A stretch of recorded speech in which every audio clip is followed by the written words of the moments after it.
Hello दोस्तों, हम आपके लिए हर संडे एक दिल दहला देने वाली हॉरर स्टोरी लाते हैं। अगर आपको हमारी कहानी अच्छी लगे तो हमारे चैनल को जरूर सब्सक्राइब करें।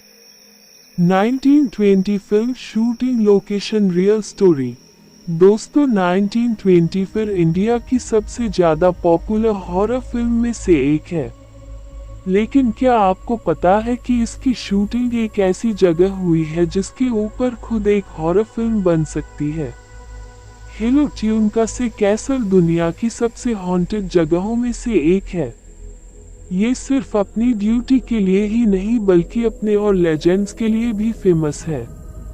लेकिन इसके बावजूद इसका असल में आज भी कई वीआईपी पार्टी और गेट टुगेदर होते हैं। इसी के चलते विलियम्स फैमिली में भी डिसाइड किया था कि वो अपनी छोटी बेटी कारण की बर्थडे पार्टी का असल में ही थ्रो करेंगे। विलियम्स फैमिली कई सालों से लंदन में रह रही थी और उनकी छोटी बेटी कारण 10 साल की होने वाली थी।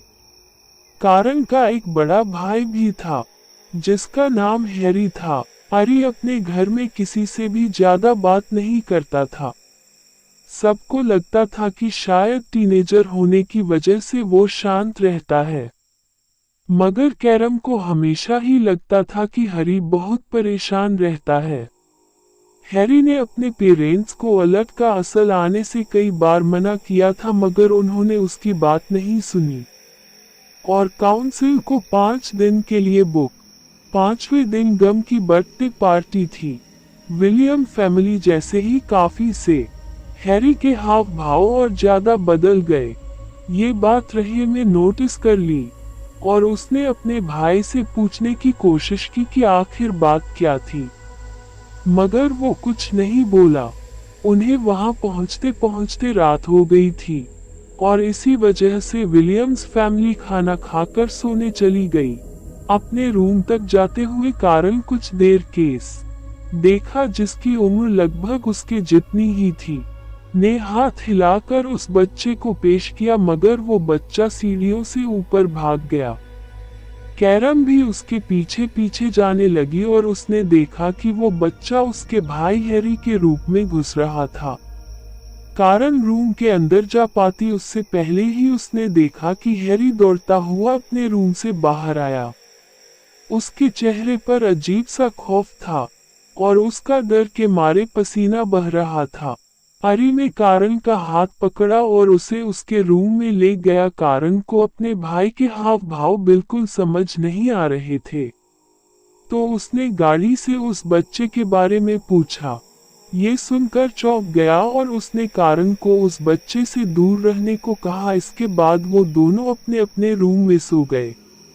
सोते हुए कैरेन को ऐसा लगा जैसे उसके सर पर किसी ने हाथ रखा था और धीरे धीरे वो हाथ उसके गले तक जा रहा था और अचानक ही उसे चोट करने लगा था। खैर में जैसे ही आंख खुली उसके होश उड़ गए।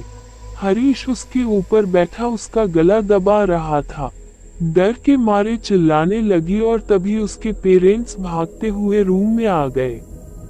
क्या मैं अपने पेरेंट्स को बताया कि कैसे हैरी उसे मारने की कोशिश कर रहा था। उसके पेरेंट्स से सुनकर घबराओ। हैरी ने कभी भी ऐसा कुछ नहीं किया था।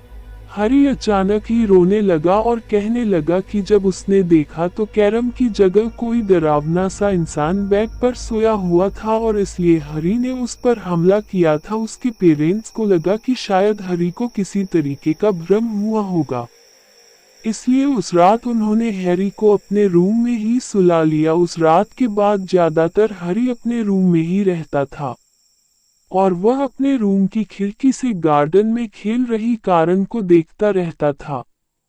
कैरम की बर्थडे पार्टी से 2 दिन पहले उसके मॉम डैड एल्टन का सिर से दूर किसी काम से गए थे। कारण को काउंसिल में अक्सर वो बच्चा नजर आया करता था जिसे उसने पहले दिन देखा था। उसी रात कारण अपने रूम में बैठी अपनी बौद्धिक ड्रेस को पहनकर देख रही थी कि तभी उसने शीशे में देखा कि वही बच्चा उसके रूम में झांक रहा है। कैरेन जैसे ही मुड़ी तो बच्चा अब वहां नहीं था।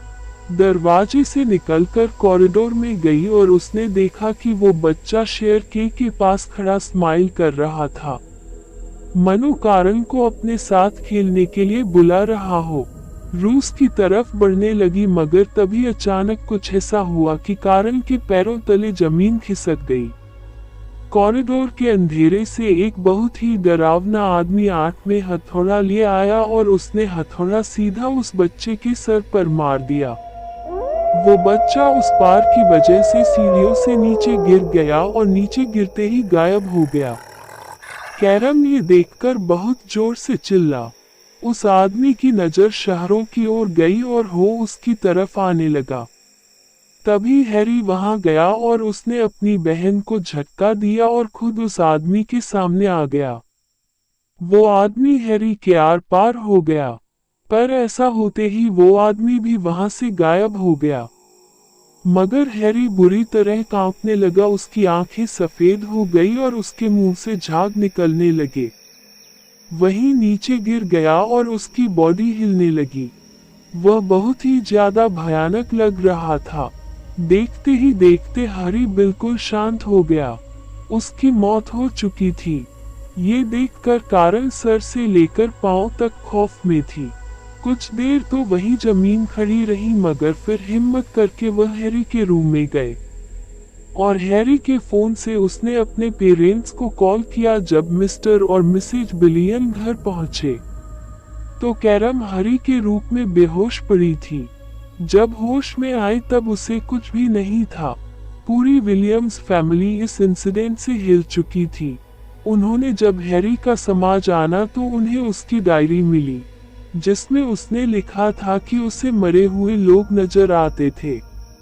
हैरी ने बचपन में भी यह सब अपनी मॉम को बताने की कोशिश की थी और उन्होंने कभी उसका विश्वास नहीं किया और का मजाक समझकर उसे इग्नोर कर दिया।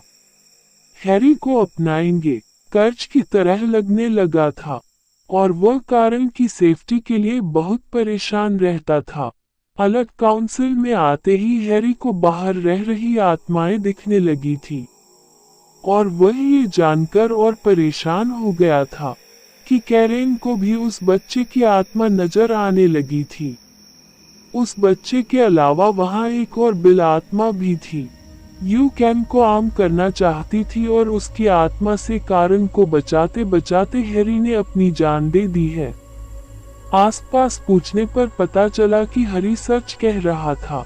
इस कैंसिल की कहानियों पर माने तो वहां 3 आत्माएं रहती थी। कभी किसी को एक औरत का भौतिक तथा इसे लोग कैसल की मालकिन कहते थे तो कभी एक छोटे बच्चे का, और साथ ही वहां एक बहुत ही इविल स्पिरिट का भूत भी था।